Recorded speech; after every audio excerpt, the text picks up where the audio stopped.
और चलिए अब आपको उत्तर प्रदेश से उत्तराखंड ले चलते हैं और बताते हैं कैसे अवैध खंड खंड किया जा रहा है।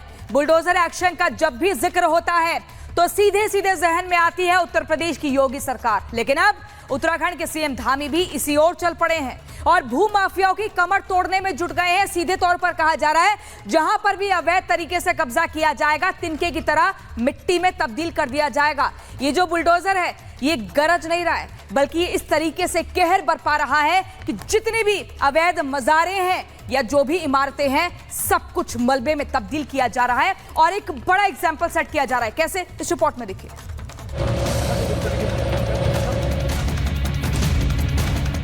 हम यहाँ किसी भी प्रकार की जो डेमोक्रेटिक चेंज है उसको बर्दाश्त नहीं करेंगे। बयान भले ही पहले का हो, लेकिन अब एक्शन होता दिख रहा है। अब उत्तर प्रदेश की तरह उत्तराखंड में भी बाबा के मॉडल ने काम करना शुरू कर दिया है। बुलडोजर न सिर्फ दहाड़ रहा है बल्कि गरज गरज कर अवैध निर्माणों को ध्वस्त कर रहा है। गिराए जा रहे हैं अतिक्रमण, कब्जा मुक्त करवाई जा रही है सरकारी जमीन। उत्तराखंड में सीएम धामी के आदेश पर सरकारी जमीन को अतिक्रमण मुक्त करने का अभियान चलाया जा रहा है। बाहुबली बना पीला पंजा अवैध निर्माण को तिनके की तरह बर्बाद करने में जुटा है। जहां जहां कब्जा हुआ वहां वहां पीला पंजा गरज रहा है। सीमेंट, ईंट और कंक्रीट से बने निर्माणों को बिखेर रहा है। जहां जहां बुलडोजर ने अपना अपना दम दिखाया वहां वहां जमीन समतल हो गई। ये कार्रवाई प्रशासन पौड़ी जिले के कालामड़ मेमे की है, जहां अवैध रूप से बने 95 निर्माणों को ध्वस्त कर दिया गया। अधिकारियों ने बुलडोजर एक्शन के दौरान ये सुनिश्चित किया कि किसी भी अवैध कब्जाधारी को कोई रियायत न मिले और सरकारी जमीन पर अवैध कब्जे पूरी तरह खत्म हो जाए। सीएम पुष्कर सिंह धामी पहले ही लाउड एंड क्लियर मैसेज दे चुके हैं कि प्रदेश की संस्कृति, परंपरा और मूल स्वरूप से किसी भी तरह की छेड़छाड़ बर्दाश्त नहीं की जाएगी। जो भी राज्य की डेमोग्राफी को प्रभावित करने या सरकारी भूमि पर अवैध कब्जा करने की कोशिश करेगा उसके खिलाफ कड़ी कार्रवाई होगी। इस फैसले से भू माफिया और अवैध कब्जाधारियों में हड़कंप मचा हुआ है। अब तक 5000 एकड़ से अधिक भूमि को अतिक्रमण मुक्त किया जा चुका है। उत्तराखंड में लैंड जिहाद के खिलाफ धामी सरकार फुल एक्शन में है और इसीलिए देहरादून, हरिद्वार समेत कई जिलों में अवैध मदरसों और मज़ारों पर बुलडोजर कार्रवाई की जा रही है। Bureau report, Republic Bharat. और चलिए अब आपको राजधानी दिल्ली लिए चलते हैं और बताते हैं कि दिल्ली में अवैध घुसपैठ के खिलाफ पुलिस प्रशासन सख्त है और लगातार छापेमारी कर घुसपैठियों की पहचान की जा रही है। घुसपैठियों पर प्रहार क्यों जरूरी है, कैसे ये देश के लिए खतरा बने हुए हैं, ये हम आपको बताएंगे। लेकिन आपको बता दें, राजधानी दिल्ली में ब्रह्मपुरी का वो इलाका जहां पर डेमोग्राफी बदलने को लेकर लोग डरे हुए हैं। लोग कह रहे हैं कैसे एक के साथ साथ 3 मस्जिदें बनाने का प्रयास किया जाता है, कैसे अचानक से इतने मुस्लिम लोग आकर बस जाते हैं, कैसे ये रोहिंग्या आ रहे हैं, कैसे बांग्लादेशी आ रहे हैं। इसको लेकर एक मुहिम भी चल रही है, एक ड्राइव भी चल रही है। लेकिन पहले ही पूरी खबर इस रिपोर्ट के जरिए आपको समझाते हैं।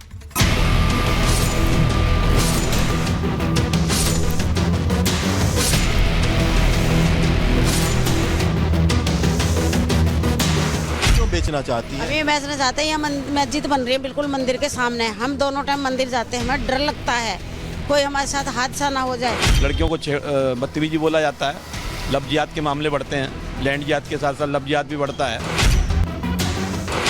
दिल्ली में एक और जहां अवैध घुसपैठियों के खिलाफ ताबड़तोड़ एक्शन जारी है। एक एक घुसपैठिए को बाहर करने के लिए स्पेशल ऑपरेशन चलाया जा रहा है। दिल्ली के चप्पे चप्पे को खंगाला जा रहा है। वहीं दिल्ली के ब्रह्मपुरी इलाके में हिंदू घरों के बाहर मकान बिकाऊ के पोस्टर लगाए गए हैं। लोगों ने वहाँ पे पलायन के पोस्टर लगाए हुए हैं, ये मकान बिकाऊ है। सबसे पहले रिपब्लिक में हमने ये तस्वीरें भी दिखाई थी। वो समस्या आखिर कैसे उत्पन्न हुई?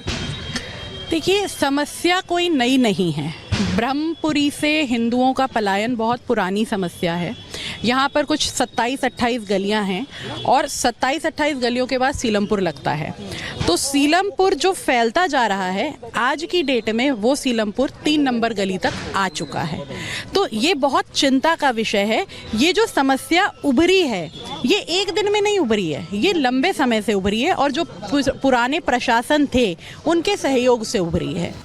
ब्रह्मपुरी के हिंदुओं का दावा है कि पहले यहाँ एक मस्जिद थी, लेकिन अब 3-3 मस्जिद बन गई हैं। वहीं डेमोग्राफी में भी तेजी से बदलाव हुआ है। हिंदू समाज की चिंता करने के लिए यहाँ पर इकट्ठा हुए हैं और आगे भी इकट्ठा होंगे अगर आवश्यकता पड़ेगी तो। एक चप्पल बेचने वाला आदमी 2.5 करोड़ का घर लेकर के दान कर देता है, इतनी सामर्थ्य कहाँ से आई उसमें? तो इसकी चिंता, इसका सत्यापन कराए सरकार।